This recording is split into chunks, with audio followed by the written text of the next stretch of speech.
Neuro science کی اس پیچیدہ بحث کے بعد ایک بہت ہی عملی سوال پیدا ہوتا ہے۔ جی بتائیے۔ جب ہم اس اندرونی کشمکش اور نفس کے سرکشی کی بات کرتے ہیں تو کیا اس کا حتمی نتیجہ یہ نکلتا ہے کہ روحانی بلندی حاصل کرنے کے لیے انسان اپنی تمام تر فطری خواہشات اور جذبات کا مکمل طور پر گلا گھونٹ دے؟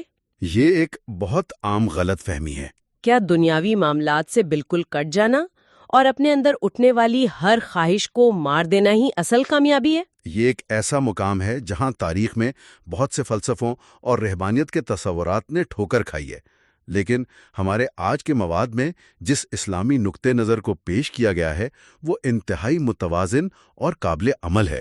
متوازن کس لحاظ سے؟ اسلام کا تصور خواہشات کو بے دردی سے دبانے، کچلنے یا ریپریشن کا نہیں ہے۔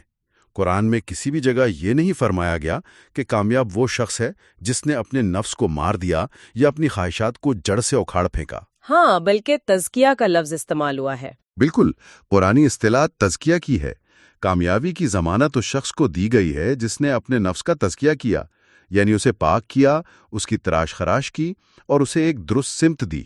ماہرین نفسیات بھی آج اس بات پر متفق ہیں کہ جذبات کو زبردستی دبانا ہمیشہ نقصان دہ ہوتا ہے۔ وہ ایک لاوا بن جاتا ہے۔ دبائے گئے جذبات انسانی لاشعور میں اکٹھے ہوتے رہتے ہیں اور پھر کسی نہ کسی موقع پر نفسیاتی الجھنوں، ڈپریشن یا کسی انتہائی خطرناک رویے کی صورت میں پھٹ پڑتے ہیں۔ اس کا مطلب یہ ہوا کہ جذبات اور خواہشات اپنی اصل میں نہ تو برے ہیں اور نہ ہی غیر فطری۔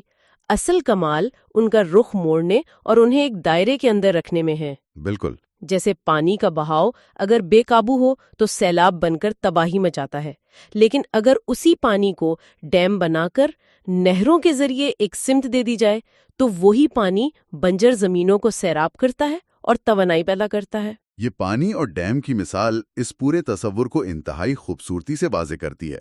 عملی زندگی میں اس اصول کو یوں سمجھا جا سکتا ہے کہ اسلام انسان کو روبوٹ نہیں بنانا چاہتا جو غصہ، محبت یا خواہش سے عاری ہو۔ غصہ تو کبھی کبھی ضروری ہوتا ہے۔ غصہ ایک انتہائی اہم اور فطری جذبہ ہے جو انسان کو ظلم کے خلاف کھڑا ہونے کی ہمت دیتا ہے۔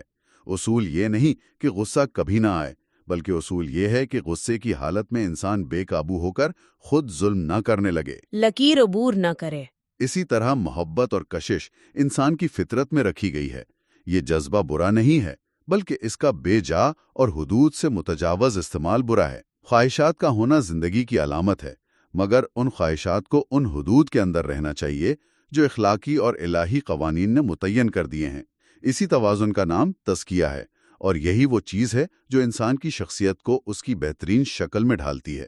نظریہ تو بہت واضح ہو گیا، لیکن اس ہنگامہ خیز اور تیز رفتار دنیا میں جہاں ہر طرف سے ہماری توجہ کھینچنے اور ہمارے ریوارڈ سرکٹس کو متحرک کرنے کا سامان موجود ہے، اس توازن کو برقرار رکھنا ایک بہت بڑا چیلنج ہے۔ چیلنج تو ہے، لیکن ناممکن نہیں ہے۔ وہ کون سے عملی طریقے ہیں جن کے ذریعے ہم اپنے دل کی، جس کی اہمیت پر ہم نے شروع میں بات کی تھی، وہ بصیرت اور وفاداری واپس لا سکتے ہیں؟ دل کو سخت ہونے سے کیسے بچایا جا سکتا ہے؟ دل کی سختی دراصل ایک مسلسل غفلت کا نتیجہ ہوتی ہے۔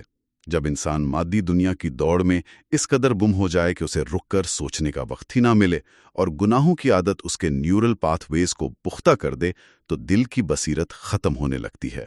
تو اس کی بحالی کا کیا طریقہ ہے؟ اسے نرم کرنے اور اس کی وفاداری بحال کرنے کے لیے جو عملی اقدامات بتائے گئے ہیں وہ بہت سادہ مگر انتہائی گہرے ہیں۔ ان میں سب سے اہم ذکر یعنی یاد دہانی ہے۔ ذکر اور یاد دہانی؟ اس کے علاوہ قرآنی آیات پر گہرا غور و فکر، دن کے کسی حصے میں چند لمحے نکال کر مکمل تنہائی میں اپنے اعمال کا محاسبہ، اور اگر کوئی غلطی ہو جائے تو اس پر اصرار کرنے کے بجائے فوراً پلٹ آنا یعنی توبہ کرنا، یہ وہ ٹولز ہیں جو دل کے زنگ کو صاف کرتے ہیں۔ اور میرا خیال ہے کہ سائنس بھی اب ان چیزوں کی افادیت کو مان رہی ہے۔ جی، اور یہاں ایک بار پھر سائنس ہماری مدد کو آتی ہے، کیونکہ آج کی جدید تحقیق ان روحانی مشقوں کے نفسیاتی اور بائیولوجیکل فوائد کی بھرپور تصدیق کر رہی ہے۔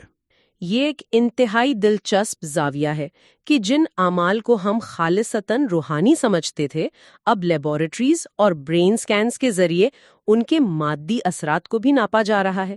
سائنس ان مشقوں اور مراقبے کی حالت کو انسانی دماغ کے لیے کس قدر فائدہ مند قرار دیتی ہے؟ جدید سائنسی مطالعے خاص طور پر دماغ کے فنکشنل MRI سکینز یہ ثابت کرتے ہیں کہ جب انسان مراقبے میں ہوتا ہے، گہری سانسیں لیتا ہے یا ذکر اور دعا جیسی روحانی مشقوں میں مشغول ہوتا ہے، تو اس کے دماغ کا وہ حصہ جسے امیگڈالا کہتے ہیں اور جو خوف یا دباؤ کے وقت متحرک ہوتا ہے، اس کی سرگرمی نمایاں حد تک کم ہو جاتی ہے۔ یعنی وہ پرسکون ہو جاتا ہے۔ بالکل، دماغ کا سٹریس رسپانس یا فائٹ اور فلائٹ موڈ پرسکون ہو جاتا ہے۔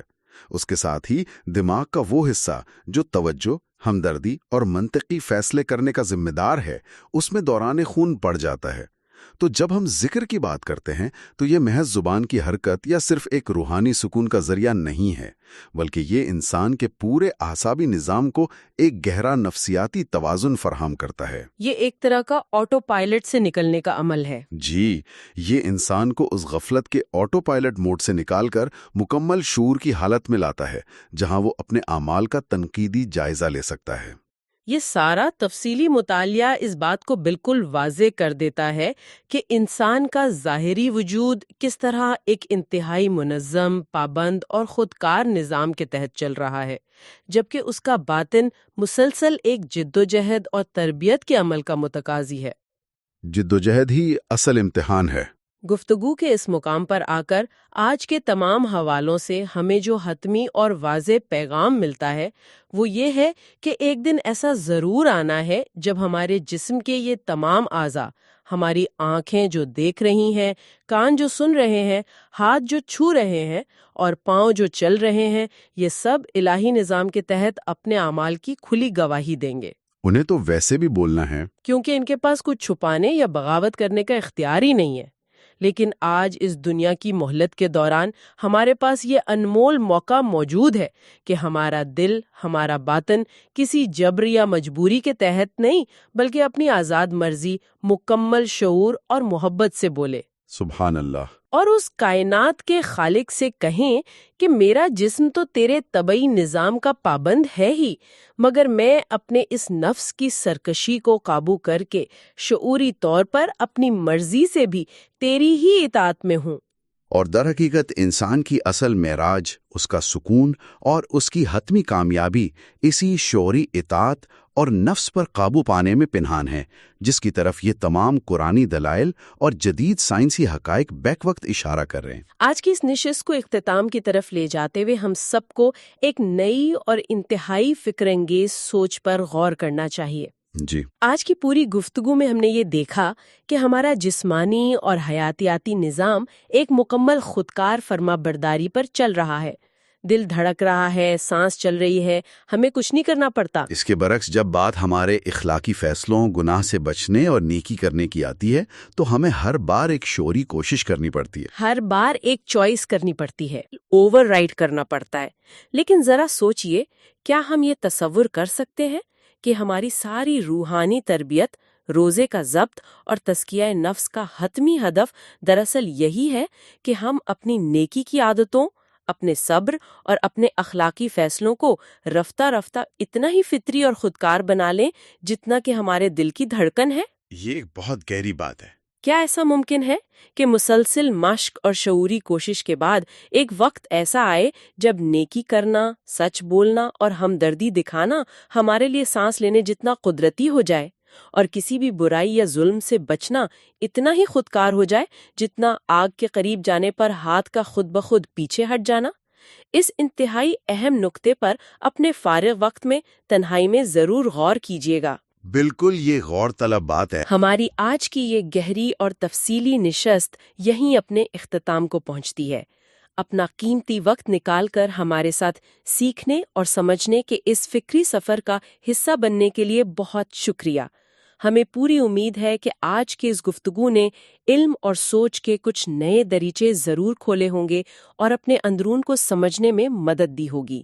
ہم جلد ہی ایک نئے، فکر انگیز اور دلچسپ موضوع کے ساتھ اس معلوماتی سفر کو آگے بڑھانے کے لیے واپس آئیں گے۔ تب تک کے لیے اپنا اور اپنے اس دل کا جو بصیرت کا مرکز ہے بہت خیال رکھیے گا۔